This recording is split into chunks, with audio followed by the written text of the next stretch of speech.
Hi, Air Sign, Gemini, Libra, and Aquarius. This is Gem, in-year targeter. Sa Air Sign, alamin natin ang sitwasyon na na-encounter or may-encounter mo. Just a reminder, this is a general reading, so this may or may not resonate with you, so don't take it personally. This is just a guide.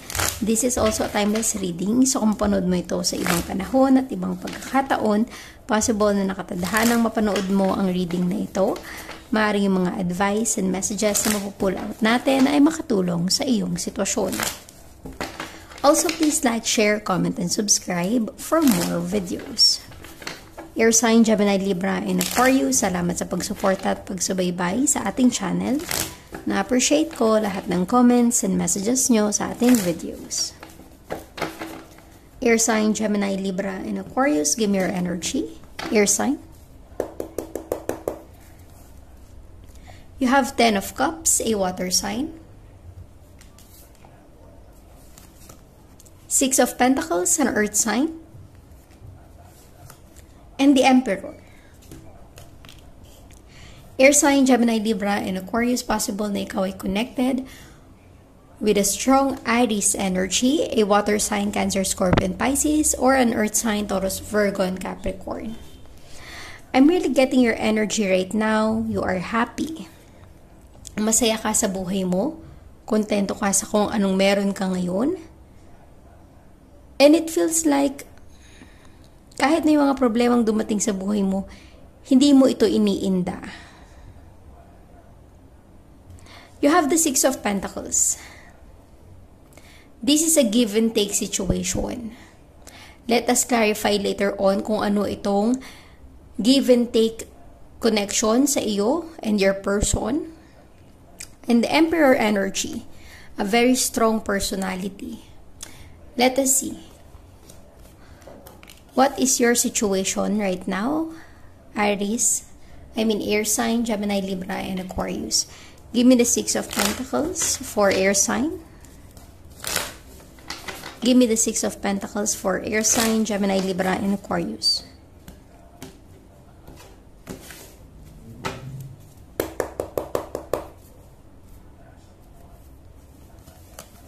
You have the Strength, a strong Leo energy. Possible na ikaw involved with a strong Leo. So I'm getting here, maaring you are connected with someone na may pagka-ma-pride or ma-ego. Someone na makasarili, someone na masinuunan niya yung sarili niya bago niya alalahanin yung kalagayan mo. Very selfish yung person na ito. It feels like 6 of Pentacles, parang gusto niyang makabawi. As you can see, the yin and yang, the balance energy, pareho sa strength. Maaring nagkaroon kayo ng sitwasyon ng person na ito kung saan binaliwala ka niya. Dahil nga, masinuunan niya yung sarili niya kung saan siya magiging masaya. Maaring attention seeker yung person na ito. Diba? Minsan kapag gustong-gusto mo yung attention ng ibang tao, nakakalimutan mo yung kalagayan ng iba dahil masinuuna mo yung sarili mo. Maaring ganun yung sitwasyon nyo ngayon, Air sign, Gemini, Libra, and Aquarius. You are connected with someone na sarili niya lang yung iniisip niya. Ni hindi ka man lang niya nagawang pahalagahan. Binaliwala ka niya. With the 6 of Pentacles, parang gusto niyang makabawi sa'yo. Kung ano yung binigay na pagmamahal mo noon or yung effort mo, yung pagkikare mo sa kanya, yung atensyon na ibinigay mo sa kanya, parang gusto niyang ibalik this time. At mahirap yun para sa kanya. Kung normal sa personality niya na attention seeker siya, gusto niya lahat ng attention na sa kanya, gusto niya siya laging nasusunod, gusto niya siya lagi yung tama, mahirap para sa kanya na baliin yung ganong sitwasyon or routine niya. So, para sa kanya, yung pagbibigay or pagbalik ng atensyon sa iyo or at least masuklian niya yung pagpapahalaga mo sa kanya is a big deal. Diba? Kung sino man yung person na ito na connected sa iyo, air sign. Ibig sabihin nun, importante ka sa kanya. Let us see the 10 of Cups in your energy. Give me the 10 of Cups for air sign, Gemini, Libra, and Aquarius.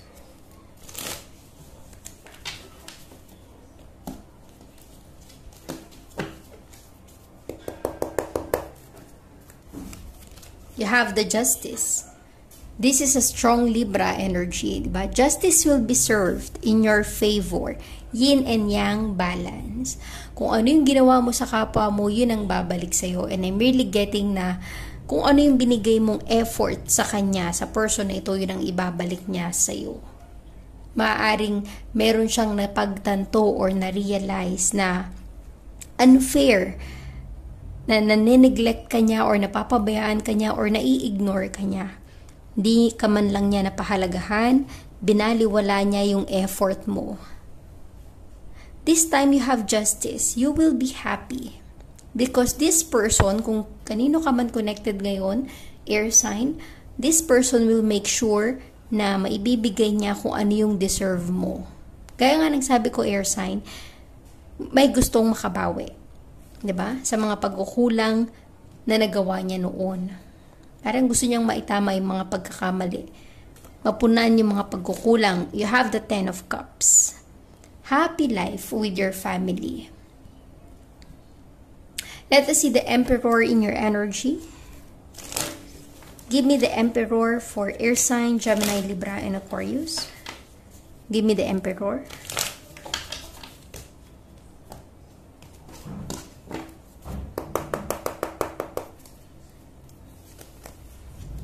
Page of Pentacles, an earth sign. It feels like the Emperor energy, tingin ko magre-reach out siya sa'yo in the near future. With the Page of Pentacles, pinag-iisipan niyang magkaroon ng connection muli sa'yo. Maaring siya naman yung maghahabol or siya yung panay chat or text or message sa'yo or alam yung with confidence, the Emperor energy, yung tipong wala siyang pakialam kahit sabihin natin na natatapakan yung pride or ego niya. Kasi nga gaya na sabi ko kanina, you are connected with someone na ma-pride or ma-ego, but this time, in the near future, dahil gusto niyang makabawi sa'yo sa mga pagkukulang niya, sa mga pagkakamali niya, tingin ko lulunukin niya yung pride or ego niya. Pinag-iisipan niya mag-reach out sa'yo sa tamang paraan. Diba? Page of Pentacles.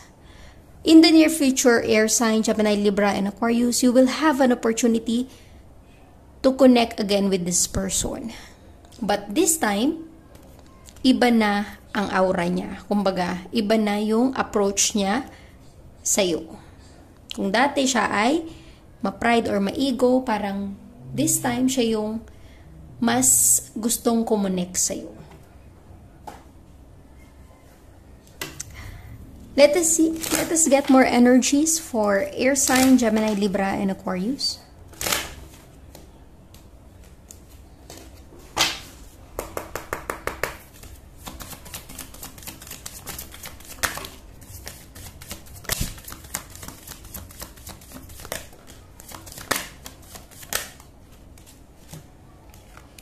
Okay, air sign you have here, great fortune.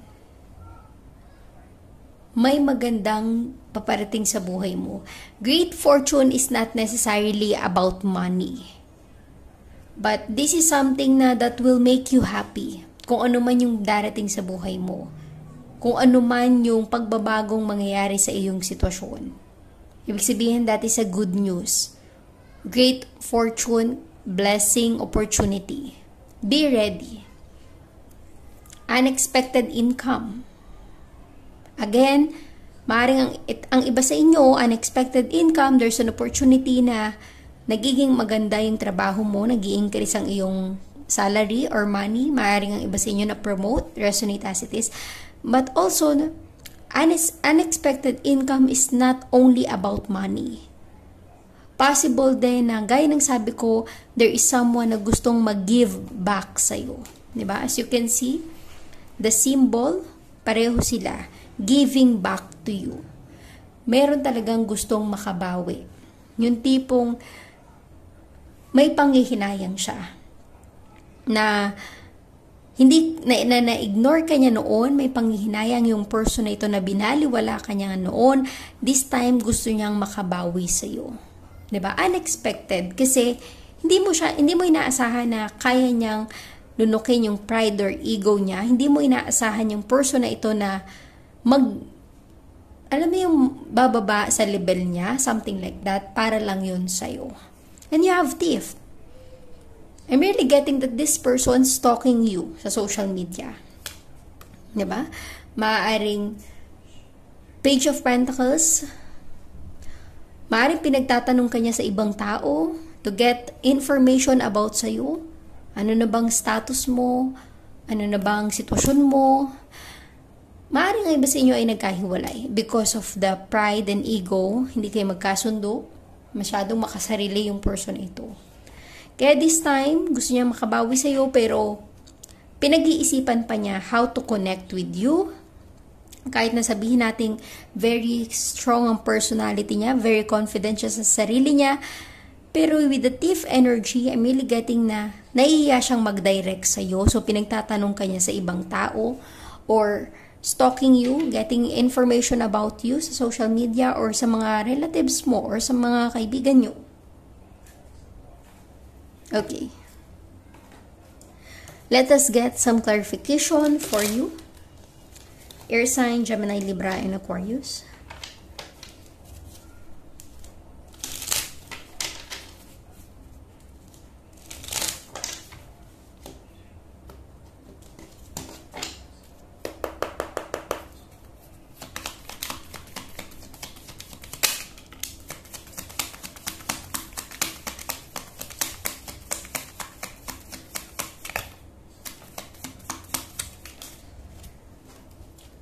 Okay.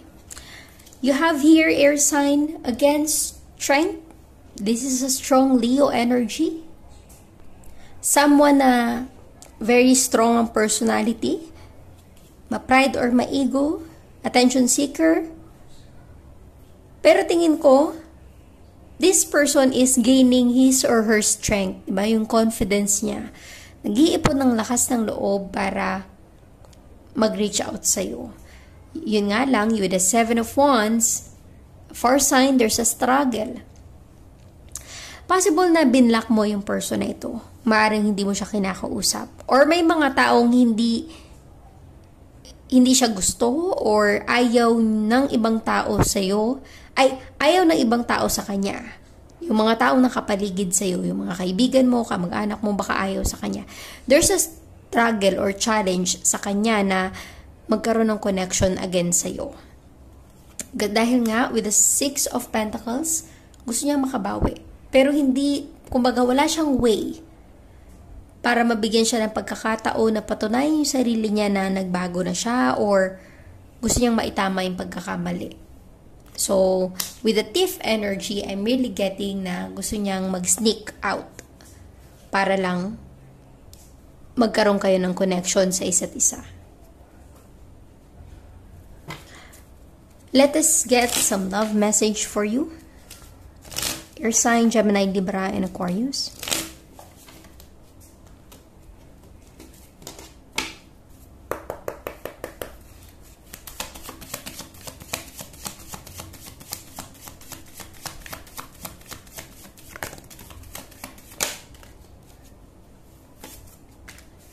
Okay. Air sign you have here, both. Diba? Receiving what you need, progression, arriving, moving on, closure issue. There's a both. There's a movement. There's an action taking place. Possible in the near future, receiving what you really need. There's a progress. You have soulmates. Soul connection, partnership, agreement, soul contract. And the Grim Reaper, the relationship is over, no second chances, grow and transform your life. So, it's up to you, air sign, Gemini, Libra, and Aquarius, kung sakali mang may magbalik sa buhay mo. Nasa iyo pa rin yung desisyon kung bibigyan mo siya ng pagkakataon. Let us get some love message for you, air sign, Gemini, Libra, and Aquarius.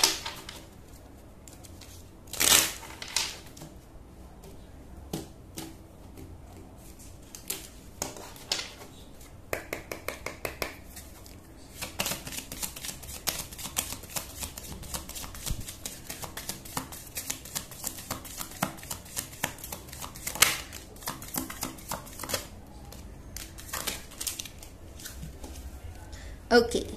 Air sign you have here. We will be together again. Diba? Gaya ng sabi ko kanina, there's an energy of your person na umaasa pa. You came closer than anyone. Diba? It feels like you are unique para sa kanya. Walang makakapalit sa'yo. Walang kayang mag-replace sa'yo sa kanya. And I know I messed up everything. Alam niya yung pagkakamali niya. Alam niya yung pagkukulang na nagawa niya. Kaya nga may pagsisisi or panghihinayang yung person na ito. Let us get some guidance. Angel guide, give me some message, advice for air sign, Gemini, Libra, and Aquarius.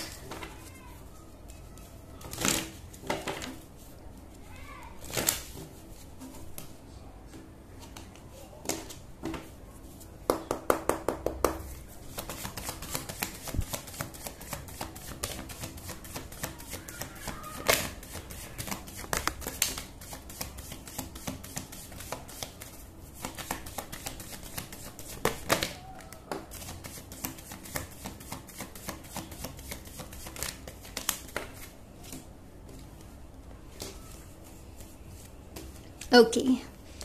Air sign you have here, opportunity. Gaya ng nakita natin kanina, you have great fortune and unexpected income, meaning to say there's an opportunity na paparating sa buhay mo. Take action. Do something. Peaceful resolution. So it's up to you, air sign.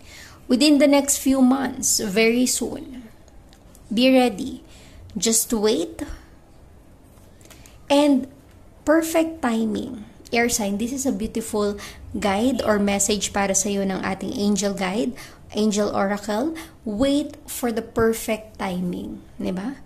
So, yung mga nangyayari sa sitwasyon nyo ng person na ito, may purpose yan. Maaring may dahilan kung bakit pinagdadaanan nyo yung ganitong sitwasyon. Maaring meron kayong kailangan matutunan, meron kayong kailangan ma-realize, or mapagtanto para lang malaman nyo kung ano ba talaga yung nais nyo sa buhay. Kasi minsan, marirealize na lang natin yung worth or kahalagahan ng isang tao pag wala na siya sa ating buhay. Siguro, nafe-feel ko sa energy ng person mo, maaaring na-realize niya yung pagkakamali niya dahil alam niyang nawala ka sa kanya. So thank you, air sign, Gemini, Libra, and Aquarius. Please like, share, comment, and subscribe for more videos. Thank you, air sign.